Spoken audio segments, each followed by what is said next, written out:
আজকে আমরা দেখব মূলত হচ্ছে ত্রিকোণমিতির যে ইতিহাস আর হচ্ছে পিথাগোরাসের উপপাদ্য। আমি যখন ক্লাস 9 বা ক্লাস 10-এ যখন পড়তাম তখন আমার মনে একটা প্রশ্ন থাকতো যে আসলে এই ত্রিকোণমিতির অনুপাত যে সাইন, টেন, সেক, কোসেক এগুলো যে আসলে এগুলো আসছে কোথা থেকে আমার এটা মাথায় আসতো। আমি জানি না তোমাদের মাথায় আসে কি না। তো আমার যেহেতু মাথায় আসতো যার কারণে তোমাদেরকেও আমি ভাবলাম যে এটা জানা উচিত তোমাদের। আর আরেকটা টপিক হচ্ছে আমার হচ্ছে পিথাগোরাসের উপপাদ্য। আমরা অনেকেই পিথাগোরাসের উপপাদ্যটা অনেকেই ভুল করি, তো আমি আজকে এই দুটো জিনিসই তোমাদের দেখাবো। এখন হচ্ছে দেখো ত্রিকোণমিতির যে ইতিহাস, এই ত্রিকোণমিতির ইতিহাসটা আসলে কোথা থেকে আসছে। যেমন দেখো সাইন যে আমরা লিখি SIN, আসলে শব্দটা হচ্ছে SINE, সাইন থেকে সাইন আসছে। আর এই শব্দটা আসছে হচ্ছে ল্যাটিন একটা শব্দ আছে সাইনাস। আমরা বায়োলজিতে দেখবো যে বায়োলজিতে অনেকবার একটা শব্দ দেখবো আসতেছে, এটা হচ্ছে সাইনাস শব্দটার অর্থ হচ্ছে গর্ত বা গহ্বর। তো এই সাইন শব্দটা মূলত আসছে হচ্ছে ল্যাটিন শব্দ সাইনাস থেকে। এই ল্যাটিন শব্দ সাইনাস থেকে এই সাইন শব্দটার উৎপত্তি হয়েছে, যার অর্থ হচ্ছে গর্ত বা গহ্বর। এখন দেখো এই যে টেন শব্দটা আসছে হচ্ছে একটা ল্যাটিন শব্দ। টেনটা আসলে হচ্ছে টেনজেন্টের শর্ট ফর্ম আমরা লিখি হচ্ছে TAN, যেটা হচ্ছে একটা স্পর্শক। আর এই শব্দটা আসছে হচ্ছে ল্যাটিন শব্দ ট্যাঞ্জার থেকে এটার উৎপত্তি। আর এটা হচ্ছে স্পর্শক, টেন বলতে একটা স্পর্শক বোঝায়। আর হচ্ছে সেকেন্ড, যেটাকে আমরা সংক্ষেপে লিখি SEC, সেক, যেটা হচ্ছে ছেদক। আমরা এই শব্দটা আসছে হচ্ছে ল্যাটিন শব্দ সেইকার থেকে এর উৎপত্তি, যার অর্থ হচ্ছে ছেদ করা বা কেটে নেওয়া।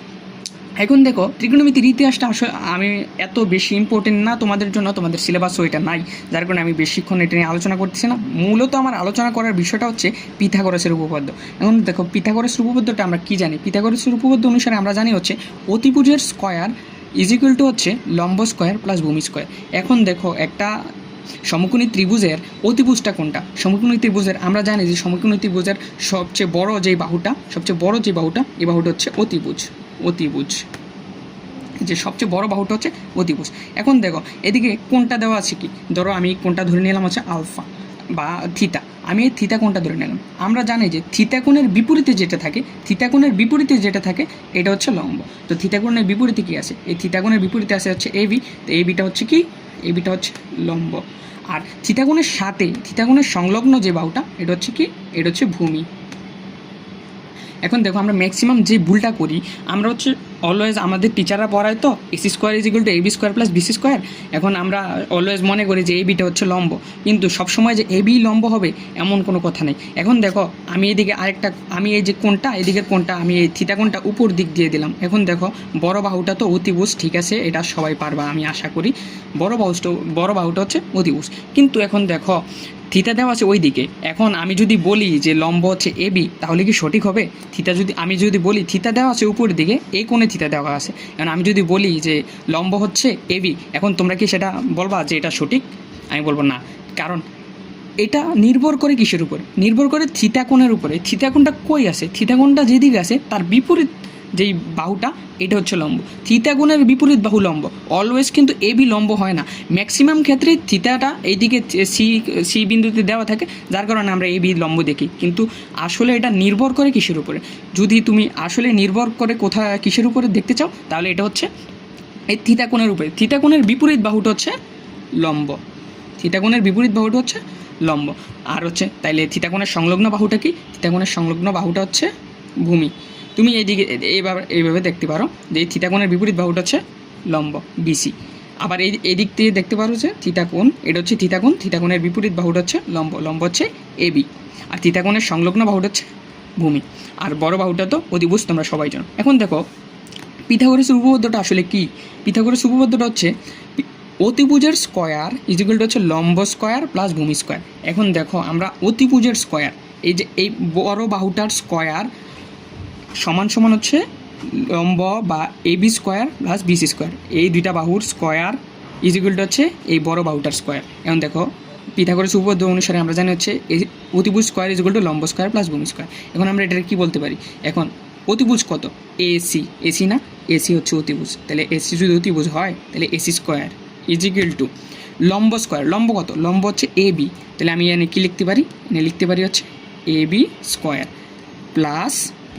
এখন দেখো BC কি ভূমি না, ভূমি স্কয়ার, তাহলে হচ্ছে BC², তাহলে হচ্ছে বিসি স্কোয়ার। এখন দেখো পরীক্ষার সময় কিন্তু তোমার দুইটা মান দেওয়া থাকে, হয়তোবা ভূমি আর অতিভুজ দেওয়া থাকলো, লম্ব বাইর করতে হবে, অথবা লম্ব আর অতিভুজ দেওয়া থাকলো, ভূমি বাইর করতে হবে, অথবা লম্ব আর ভূমি দেওয়া থাকে, অতিভুজ বাইর করতে হয়। আমরা কিন্তু এটা থেকে সব বাইর করতে পারি, যদি আমরা এই সূত্রটা মনে রাখতে পারি তাহলে এটা থেকে আমরা কিন্তু সব বাইর করতে পারি। যেমন দেখো আমি এই দিক থেকে যদি এই অতিভুজটা বাইর করতে চাই, কী করতে পারবো? তাহলে এসি ইজিক্যাল টু এই স্কোয়ারটা যখন ইকুয়ালের ওই দিক দিয়ে চলে যাবো, এটা কী হয়ে যাবো? Root A B square plus BC square. এখন দেখো আমি কিন্তু অতিভুজটা সহজে বাই করতে পারতেছি। এখন আমি এই দুইটা যে কোনো দুইটা মান আমার দেওয়াই থাকবো, যে কোনো দুইটা মান আমার প্রশ্নের মধ্যে দেওয়াই থাকে।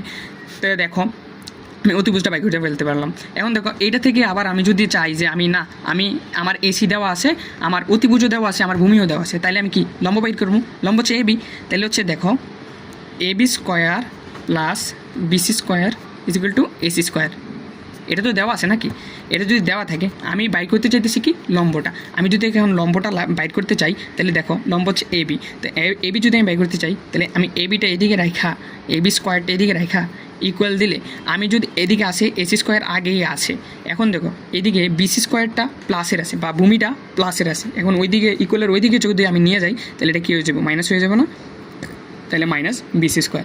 এখন দেখো আমি মূলত বাইর করতে চাইতেছি হচ্ছে এবি, আমি এবি স্কোয়ার বাইর করবো না, তাহলে বাইর করবো যেহেতু এবি, তাহলে আমি কি এবি ইজিক্যাল টু রোট স্কোয়ারটা ওইদিকে গেলে রোট হয়ে যাবো না? তাহলে root AC square minus BC square.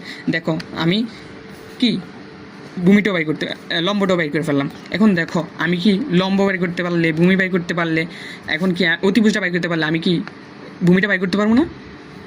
দেখো ভূমিটাও কেমনে বাই করবা, এই সেম সূত্রটা থেকে যদি আমি আরেকবার দেখাই তোমাদের, তাহলে দেখো এদিকে দেওয়া আছে হচ্ছে A B square plus BC square is equal to হচ্ছে এসি স্কোয়ার। আমি কিন্তু এই সূত্র থেকে এটা লিখছি, ঠিক আছে?